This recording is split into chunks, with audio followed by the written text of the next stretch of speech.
बहुत समय पहले की बात है। एक गांव में एक टोपी बेचने वाला रहता था। टोपी वाला अपनी रंग बिरंगी टोपियों से भरी टोकरी कंधे पर रखे मुस्कुराता हुआ गलियों में घूम रहा था। उसकी चाल में उत्साह और हर कदम के साथ उसकी आवाज फैल रही थी।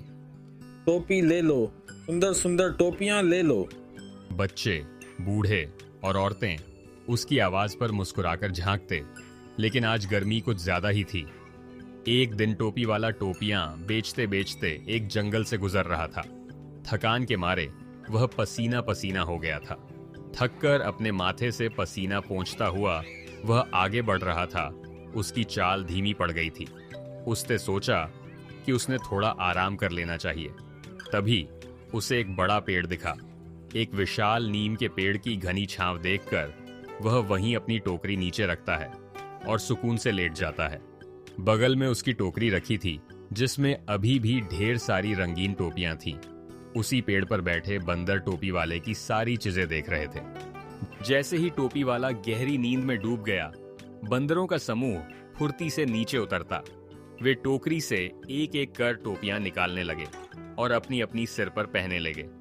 देखते ही देखते कोई लाल टोपी, कोई नीली, कोई पीली पहनकर पेड़ पर चढ़ जाता है। पूरा पेड़ अब रंग बिरंगी टोपियों की दुकान लगने लगता है। जब टोपी वाला जाग जाता है और सबसे पहले अपनी टोकरी की ओर देखता है, उसकी आंखें हैरानी और चिंता से बड़ी हो जाती हैं। टोकरी पूरी खाली थी।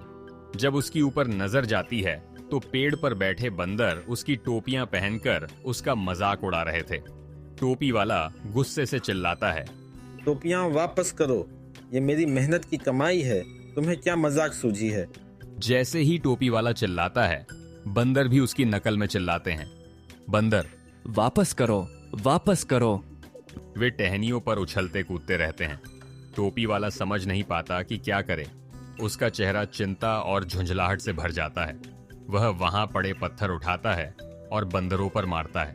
बंदर उसे दोहराते हैं और पेड़ के फल तोड़कर उस पर फेंकते हैं। फिर वह गुस्से से सिर पीटता है तो बंदर भी वह दोहराते हैं। अब टोपी वाले को समझ आ गया था कि उसे क्या करता है। बंदर ध्यान से उसकी हर हरकत देखते थे और दोहराते थे। अब टोपी वाला अपनी टोपी निकालता है और जैसे ही वह टोपी जमीन पर फेंकता है, सारे बंदर भी अपनी अपनी टोपियां उतारकर नीचे फेंक देते हैं। टोपियां धड़ाधड़ जमीन पर गिरती हैं और टोपी वाला मुस्कुरा उठता है। टोपी वाला जल्दी जल्दी सारी टोपियां समेटकर टोकरी में डालता है। वह अपने अनुभव से मुस्कुराता है और आगे चल पड़ता है। अब उसे समझ